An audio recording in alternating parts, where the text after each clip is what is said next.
Hi, my name is Abby Hunter, and I'm a part of a project to bring light to the creative community that we have here in our very own Lancaster County. And today with me, I have Erin Moon Kelly.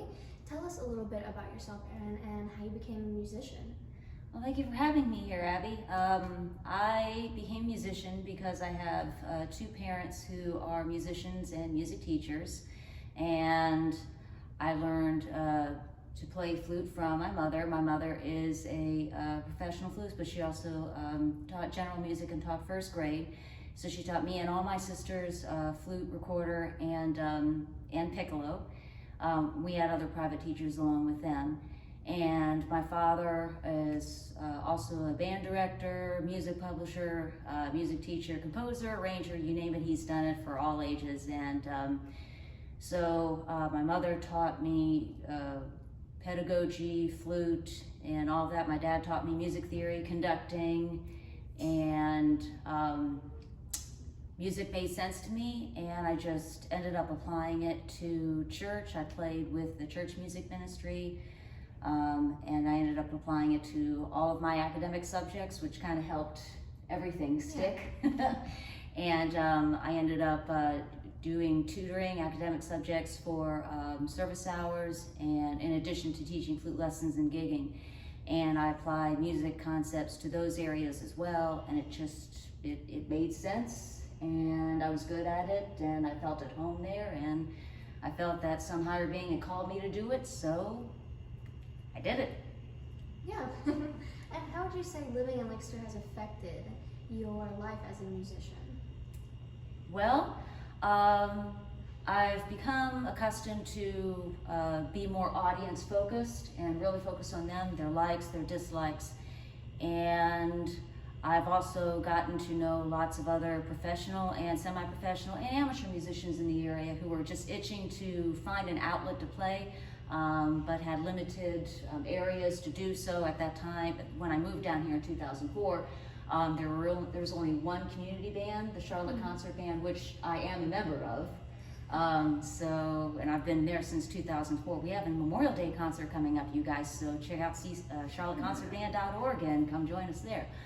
But so I really wanted to get to know other musicians and make some friends, make some contacts, and give others the opportunity to play, and felt more rewarding than just having the Erin show, and that's where I got to know the Lancaster County Council of the Arts, and I got to know the band directors and choir directors and other musicians and music organizations in the area, and just started having some fun.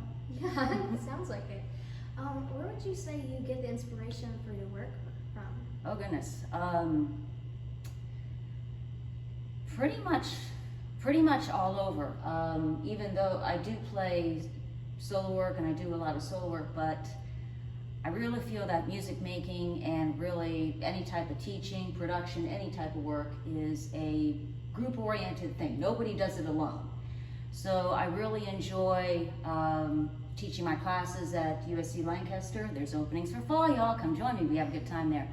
And I get inspiration from my students. They do assignments, and I really get to know what makes them tick, what they like, what they don't like.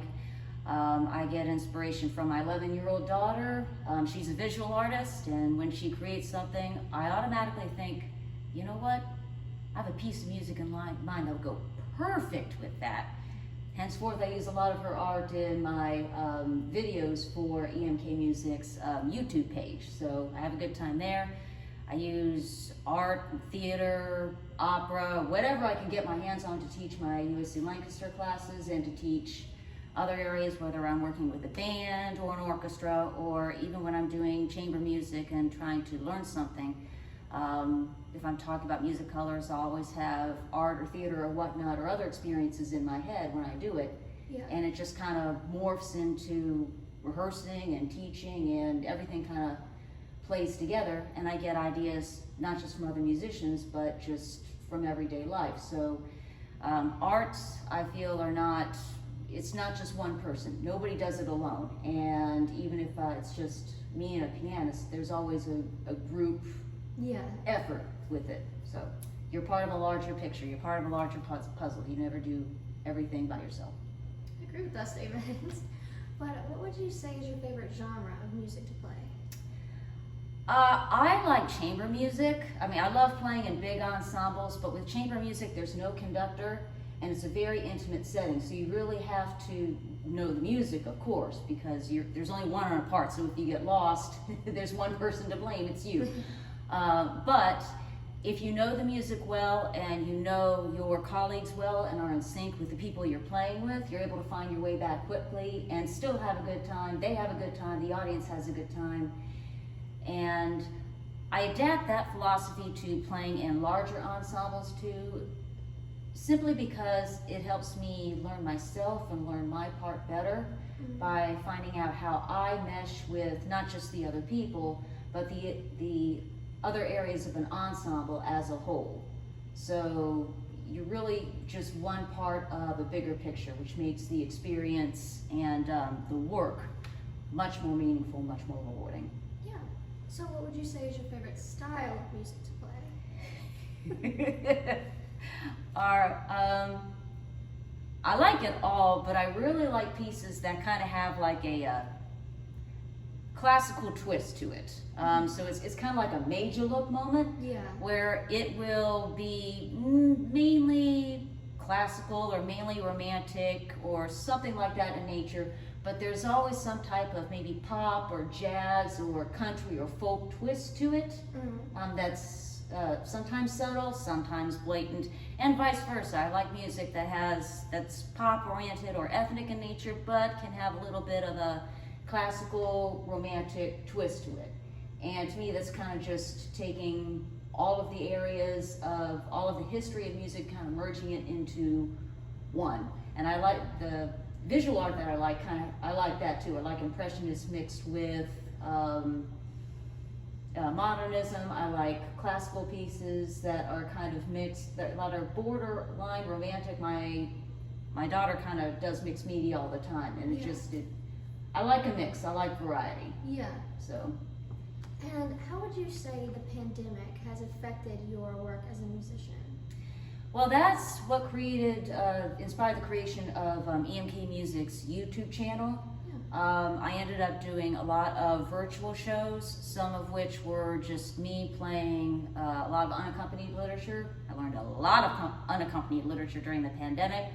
I also worked with others for them to develop digital accompaniments, which I played along with. And during the pandemic, our church had to shut down, so the choir that I had performed in had to shut down. However, a colleague of mine, David Pushik, hi David, and I did virtual performances there where I would record all of the choir parts, all of the instrumental parts, transpose them, everything, and he would play the guitar accompaniment and do the click track. And he would mix them all together, and we'd have a virtual concert that way, and it ended up, the sound files were used at the church for their services. We were basically the music ministry for the entire pandemic. And the Charlotte Concert Band did similar projects. We did 4 to 5 virtual shows, which was a whole band piece where each band member, and there were at the time about 50 of us, plus the conductor. So each band member recorded their part with a click track and a video of the conductor conducting, and we sent all the videos, and we did it from our houses, and our band geeks, who were also computer geeks, sound engineers, mixed it all together. And that's honestly how the Charlotte Concert Band survived the pandemic. And when we finally came back together in person, we were, masked and spaced out, which that in itself is a challenge because it can make it hard to hear the other players because of the echoing effect. But ironically enough, it felt like we had never left. So that's how our band survived, and we're stronger than ever now. I also learned how to teach via Zoom, private lessons, ensembles, and all of that. So granted, it was by force, but I came very familiar with technology. I also learned how, for USCL, how to do online classes, asynchronous classes, do a lot of hybrids, Yeah. do a lot of, I guess you could say, avant-garde, somewhat unorthodox Yeah. things, teaching methods, but it worked. Yeah. And consequently, I have more enrollment now in my classes than ever. So all of us hated it, but Yeah. you know,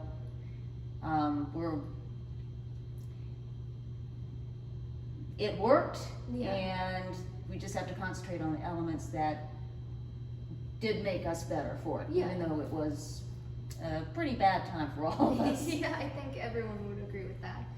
Well, now we're down to the last question. What does being creative mean to you?